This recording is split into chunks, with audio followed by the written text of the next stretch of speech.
Changing your life is hard, but if you're not committed, you're going to fail.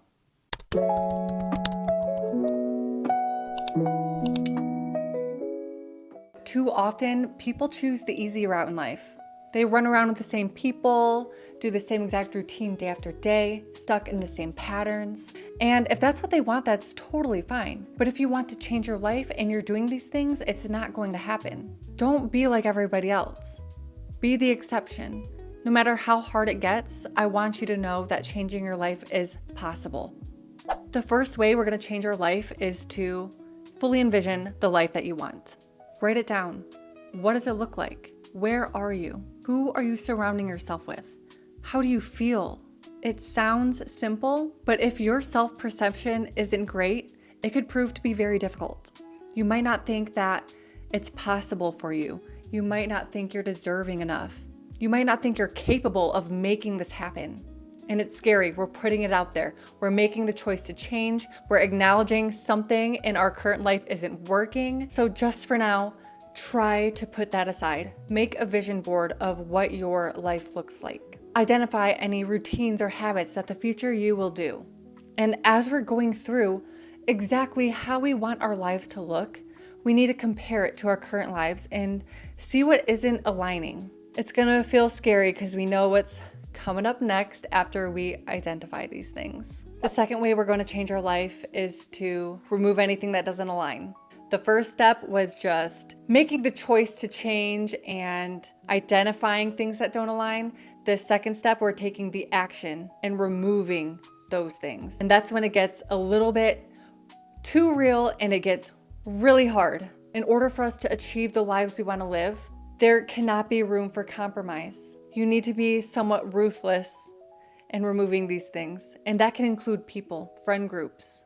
You are who you surround yourself with. Are these people you're surrounding yourself with the ones that you envision in your new life? And if they're not, you're gonna have to say goodbye. We're removing these things to create a clean slate for us to build from the ground up. People that align, our new habits and routines that align. You need to take accountability for your own life and your own choices, and that includes the people that you surround yourself with. You're not obligated to stay friends or stay in that relationship out of, you've known them for a long time or you've been through whatever together. Putting yourself first is hard, but sometimes it's the necessary thing and we have to do it. The third way that we're going to change our life is to work on ourselves and identify our own toxic traits. Nobody wants to do this. Nobody wants to admit that there's something wrong with them. And there's nothing wrong with you. We just have things we need to improve upon and heal in order for us to make it to that next step. You need to feel the pain that you were feeling that made you act in ways that you maybe no longer want to act. Are you jealous? Are you angry? Are you sad? We're admitting, oh my gosh, I might be the reason I'm holding myself back. You can't keep operating out of the same mindset to get to the next level. We need to heal ourselves. Nobody's perfect. We all have our toxic behaviors. You need to become aware of yours. For a long time, I was not aware of mine, but that's where shadow work comes into play. Start journaling and doing shadow work to break down your toxic behaviors, to break down any limiting beliefs so we can step into our next phase. And don't put a time limit on this step because honestly, it is a lifelong journey. You don't need to be fully healed before you get to the final destination, okay? The fourth step is we're going to set boundaries for ourselves and our non-negotiables. Have you identified yet your non-negotiables for your new life? Any routines for your mental health, for your physical health? You need to become a little bit more unapologetic in your routines. Say no to things that don't resonate with you, that don't align with you. Stop being such a people pleaser. Why is it so hard to stick up for ourselves? The only people who will have issues with your boundaries are the ones who want to overstep them. Use that to identify maybe some more people that don't really belong in your life, that don't align with your new life. Practice saying no.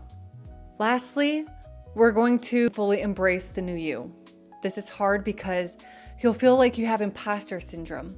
People might tell you you've changed, but guess what? That's the whole point. You're on the right track if you hear that. But it's hard because now we're truly living and our end results. It's now. We're no longer looking and planning for the future. We're living it now. Like, I don't know, like this is so hard to explain.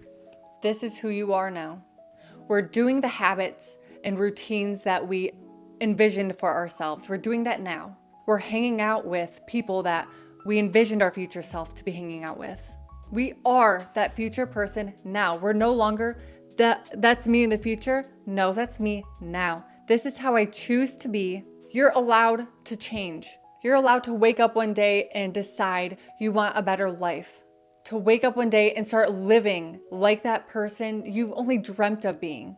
It all takes a choice. It's what all of these boil down to is a choice and you making that first step. We're creating our new lifestyle.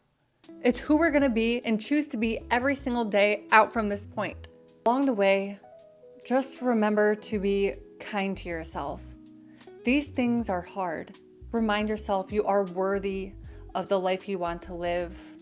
It's okay to outgrow people you used to know. It's okay to want to live a different life than the one that you're living.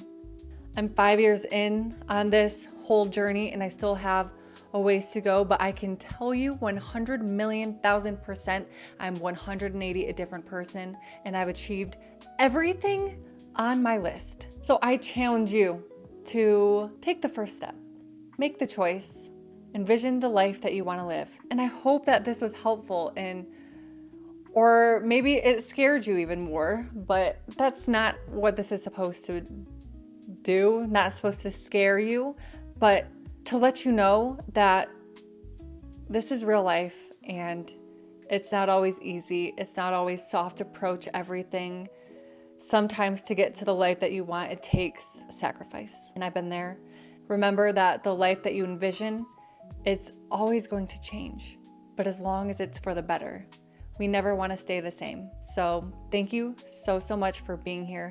Please subscribe for more mental health and overall wellness content, and I will see you next time.